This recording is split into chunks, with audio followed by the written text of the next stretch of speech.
বাংলাদেশ ব্যাংকের নিরাপত্তা ভল্টে রাখা সব কর্মকর্তার সেফ ডিপোজিট সাময়িক সময়ের জন্য ফ্রিজ করতে প্রয়োজনীয় ব্যবস্থা নিতে গভর্নরকে চিঠি দিয়েছে দুর্নীতি দমন কমিশন দুদক, যাতে কোনো কর্মকর্তা রক্ষিত মালামাল লকার খুলে নিতে না পারেন।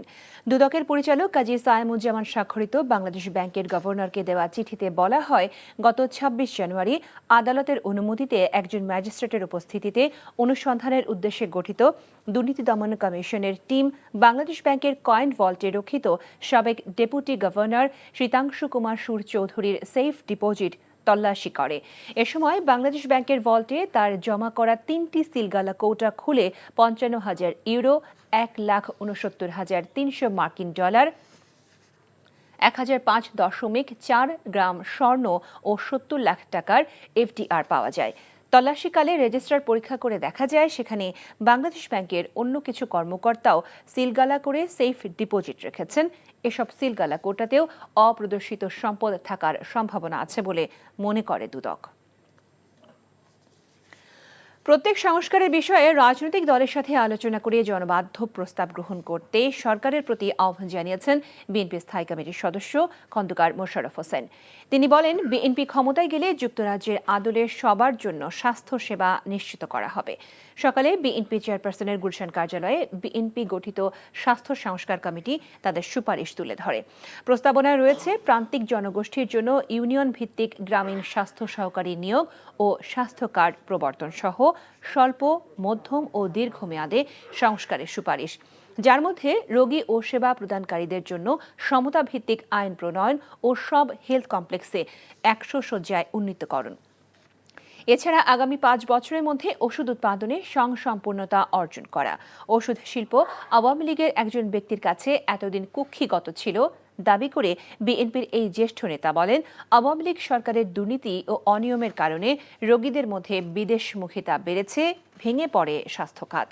এসব ঘটনার সুষ্ঠু তদন্তের দাবিও করেন তিনি। দারিদ্র্য বিমোচন না হওয়া পর্যন্ত সুবিধাবঞ্চিত হতদরিদ্র জনগণের জন্য সামাজিক নিরাপত্তা বেষ্টনী আরো সম্প্রসারিত করা হবে। জাতীয় বাজেটে স্বাস্থ্য খাতে বরাদ্দ জিডিপি ৫% এর কম হবে না। মূল্যস্ফীতি কমানো বড় চ্যালেঞ্জ উল্লেখ করে সহনীয় মাত্রায় আসতে আরও ৩ মাস সময় লাগবে বলে জানিয়েছেন অর্থ উপদেষ্টা ডক্টর সালেহ উদ্দিন আহমেদ। সকালে সচিবালয়ে অর্থনৈতিক বিষয় ও সরকারি ক্রয় সংক্রান্ত উপদেষ্টা পরিষদ কমিটির আলাদা সভা শেষে এসব কথা বলেন তিনি। জুন মাসে মূল্যস্ফীতির সহনীয় অবস্থা অর্থাৎ ৭-এর মতো হলে ভালো হয় বলে আশাবাদ জানান উপদেষ্টা।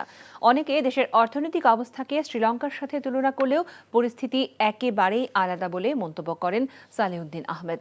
দেশের অনেক ব্যাংকের অবস্থা নাজুক উল্লেখ করে বিশেষ তহবিলের মাধ্যমে সংকট কাটানো হচ্ছে বলেও জানান তিনি। কিছু পণ্যে ভ্যাট বাড়ানো নিয়ে সমালোচনা হলেও প্রয়োজনীয় অর্থের সংকুলন করতে কষ্ট হচ্ছে বলে জানান উপদেষ্টা। বলেন, রমজানে প্রয়োজনীয় পণ্যের কোনো সংকট হবে না।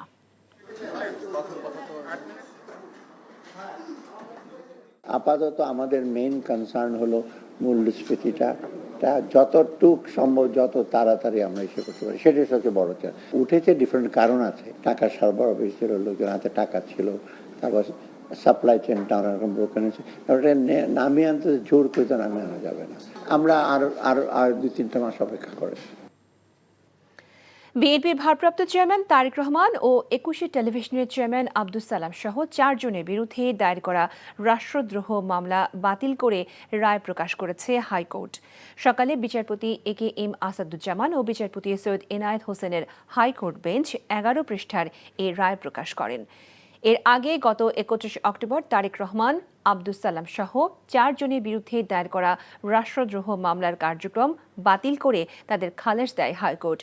অন্য দুজন হলেন ২১ টেলিভিশনের সাবেক প্রধান প্রতিবেদক মাহাথির ফারুকী খান ও সিনিয়র প্রতিবেদক কনক সারওয়ার।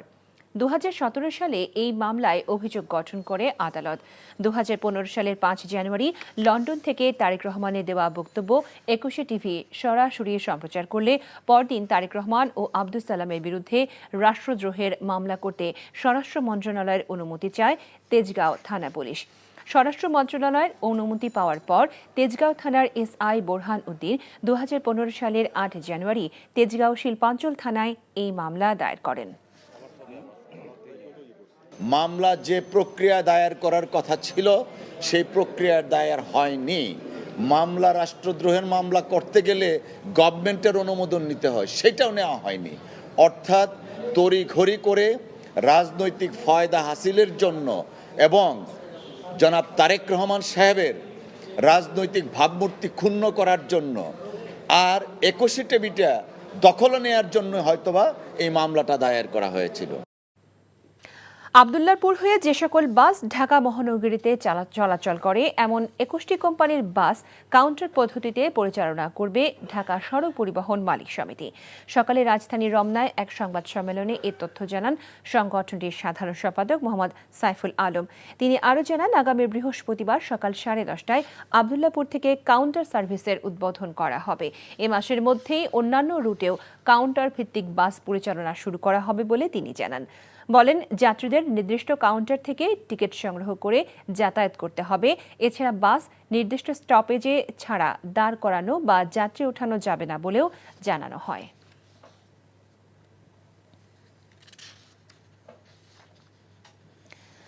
রাজধানী মোহাম্মদপুর থেকে নিখোঁজ স্কুল শিক্ষার্থী আরাবে ইসলাম সুবাকে দুদিনেও উদ্ধার করতে পারেনি পুলিশ। রোববার সন্ধ্যায় মোহাম্মদপুর কৃষি মার্কেটের পাশের প্রিন্স বাজারের সামনে দিয়ে চাচাতো ভাইয়ের সাথে রাস্তা পার হচ্ছিল সুবা।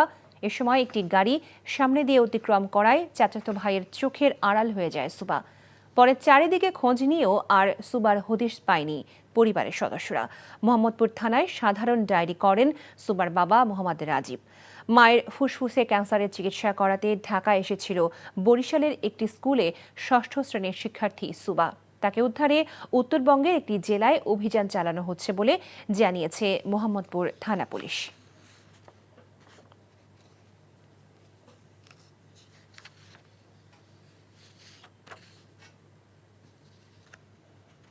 প্রধান উপদেষ্টা কোনো রাজনৈতিক দলের জন্য বিশেষ সুবিধা দিতে পারেন না বলে মন্তব্য করেছেন নাগরিক ঐক্যের সভাপতি মাহমুদুর রহমান মান্না। দুপুরে জাতীয় প্রেস ক্লাবের সামনে যৌথ বাহিনী কর্তৃক যুবদল নেতা হত্যার বিচারের দাবিতে প্রতিবাদ সমাবেশে তিনি একথা বলেন।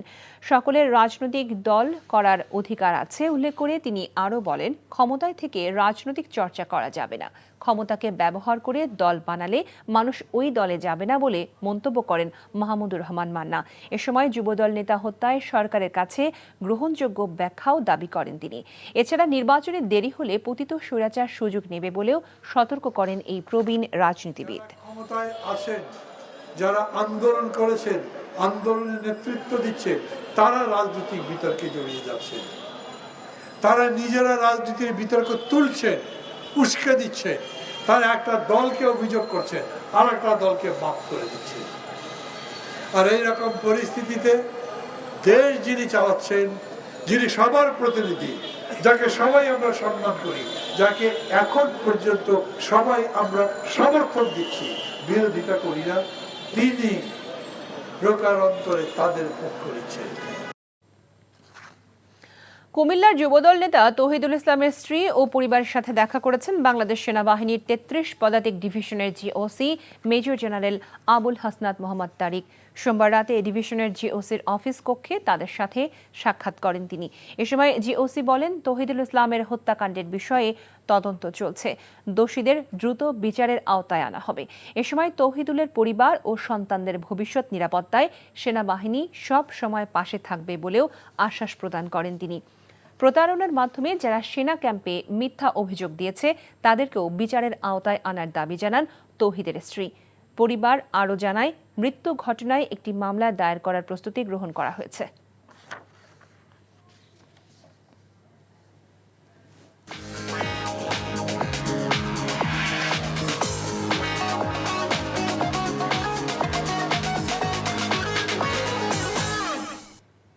নগদ নিবেদিত অর্থনীতির খবর।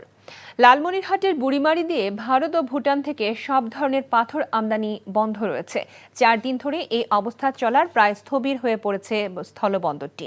এতে অনেক শ্রমিক বেকার হয়ে কষ্টের দিন কাটাচ্ছেন। ব্যবসায়ীরা জানান, ভুটান থেকে বুড়িমারির দূরত্ব কম হলেও 2 ধরনের পাথর প্রতি টন $16 রপ্তানি করে সেদেশে ব্যবসায়ীরা। অথচ অন্য বন্দর দিয়ে তা আমদানি হয় $14। এ কারণে বৈষম্যের শিকার ব্যবসায়ীরা দীর্ঘদিন ধরেই ক্ষতির সম্মুখীন হচ্ছেন। এই অবস্থায় ভুটানের বোল্ডের পাথর প্রতি টন $14 এবং সরাসরি তা ভুটানের গাড়িতে বুড়িমারি স্থলবন্দরে পাঠানোর দাবি তোলেন তারা। কিন্তু এ ব্যাপারে কোনো সিদ্ধান্ত না আসায় 1 ফেব্রুয়ারি থেকে ভুটানের পাথর আমদানি বন্ধ রয়েছে। চীনা পণ্যের উপর 10% শুল্ক আরোপের পর এবার পাল্টা পদক্ষেপ হিসেবে যুক্তরাষ্ট্রের একাধিক পণ্যের উপর শুল্ক আরোপের ঘোষণা দিয়েছে চীন। মঙ্গলবার এই ঘোষণা দেয় চীনের বাণিজ্য মন্ত্রণালয়। একই সঙ্গে টেক জায়ান্ট গুগলের বিরুদ্ধে তদন্ত সহ অন্যান্য বাণিজ্য সম্পর্কিত ব্যবস্থা নেওয়ার কথাও জানান দেশটি। চীন সরকার জানিয়েছে, তারা কয়লা এবং তরল প্রাকৃতিক গ্যাসের উপর 15% শুল্ক আরোপ করবে। সেই সঙ্গে অপরিশোধিত তেল, কৃষি যন্ত্রপাতি এবং গাড়ির ওপর 10% শুল্ক আরোপ করবে। এক বিবৃতিতে বলা হয়েছে, যুক্তরাষ্ট্রের একতরফা শুল্ক বৃদ্ধি বিশ্ব বাণিজ্য সংস্থার নিয়মকে মারাত্মকভাবে লঙ্ঘন করেছে। এটি কেবল নিজস্ব সমস্যা সমাধানে ব্যর্থতাই নয়, বরং চীন ও যুক্তরাষ্ট্রের মধ্যে স্বাভাবিক অর্থনৈতিক ও বাণিজ্য সহযোগিতাকেও ক্ষতিগ্রস্ত করেছে।